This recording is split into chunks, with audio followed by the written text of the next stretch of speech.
Okay, fellas, tonight I got one I'm to tell you. I'll tell you this guy I knew in the United States Penitentiary at Leavenworth by the name of Loggerhead Red. Okay, now, old Loggerhead, this guy was about 6'9", weighed about 300 pounds, and not an ounce of fat on his body. This was one big, mean, muscular, just built motherfucker, alright?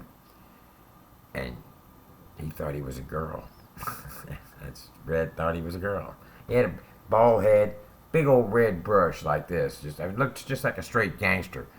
But when you said something to him, here's it come out. Hey guys, what's going on? Because he thought he was a woman, right? Now, old Red, he went out like a gangster. I'll give him that. But there's a few stories about Loggerhead that I'll tell you through these videos. But this is just how he met his end. All right. All right. If you went to Red and asked him for some jack books, he'd give you a muscle fitness. All right. Well, Red, there's this little Chicano kid showed up. He couldn't speak no English. All right. And he was the son of some big cartel guy. All right. And Red took a liking to him. He seen him over there in the hallway by the laundry, and he told him, "Hey man, let me suck your dick," And the guy looks up at this big old monster, and he don't speak no English, so he didn't understand what he said. He just said "see." So Red picked him up, set him up on the wall, and put his hand up under his ribs, took his little zipper down and blew him. The fellas go to Red, say, "Red, the guy didn't fucking know what the fuck he was saying." Red said he was saying "see," that means yes, right? So I fucking blew him. Well, as it turns out, the guy ended up moving in. The little Mexican dude ended up moving in with him and being his old man. All right. Well, what happened was that some guy really beat up this kid. All right. And Red went to the cell and murdered this motherfucker. So they put Red in the hole.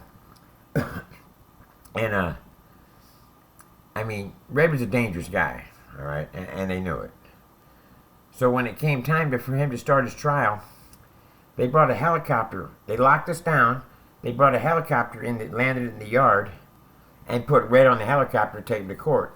But while he was down in R&D, he had gotten a court order to wear street clothes, okay?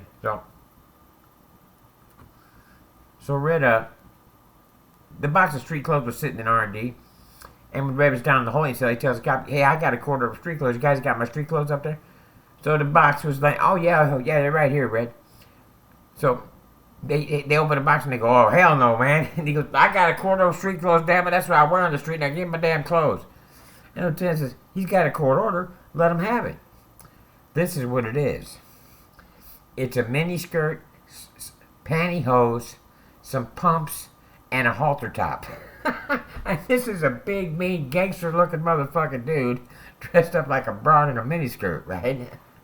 So they put him on the fucking helicopter, and they fly him to the fucking courthouse, which is about 40 or 50 miles away from the penitentiary. So they get to the courthouse, and the U.S. Marshals, they're just laughing, because they know this judge is going to be fit to be tied when he sees this guy come up there. So they bring Red up to the courtroom, right? And the judge said, "Oh, what is this?" He said, "This is my street clothes. You gave me a quarter of street clothes. This is what I wear on the street." He goes, "You are not gonna wear this stuff. I'm changing the order to men's clothes. Now take him back." And they postponed his case for a month. All right.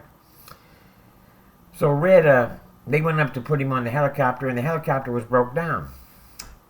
So what they did is they put him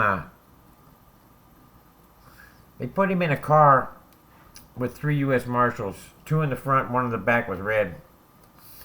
And they had a lead car and a chase car with 4 Marshals in each one. Because like I said, this was a fucking dangerous dude. And he was big and he was strong. Okay? So they're riding back. This is the story I got from cops in the joint that talked to the marshals, and that's what happened. But They were driving back, and Red must have, he's talking like a girl, acting like he's all meek and everything. And, these guys are tripping, right? So Red says his handcuffs are too fucking tight. So the guy reaches over and he's going to loosen them. And when he turns the key, Red pops his hand out, puts his arm around that marshal's neck and breaks his neck. Shoots the other two in the front seat. One of them lives. All right. The driver dies and the other marshal dies. Red gets a hold of their guns and he starts shooting it out with the police. But he always said, when he died, he wanted to be in drag. And they put more lead in him than they do a fucking deep sea fishing weight. But, poor old Red, he got his wish. But that was one big, strong, mean fucking queer. I got a picture of that guy in the yard. I'm standing there, and he's leaning over, and he's got his finger through my belt loop like I'm his old man or something, right? I sent it to my mom.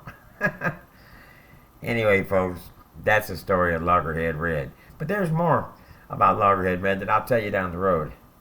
But for right now, that's what happened to Loggerhead Red. So remember, like my videos, subscribe to my channel, and come on, fellas, with the GoFundMe. Anyhow, folks, I love you. See you tomorrow. Bye-bye.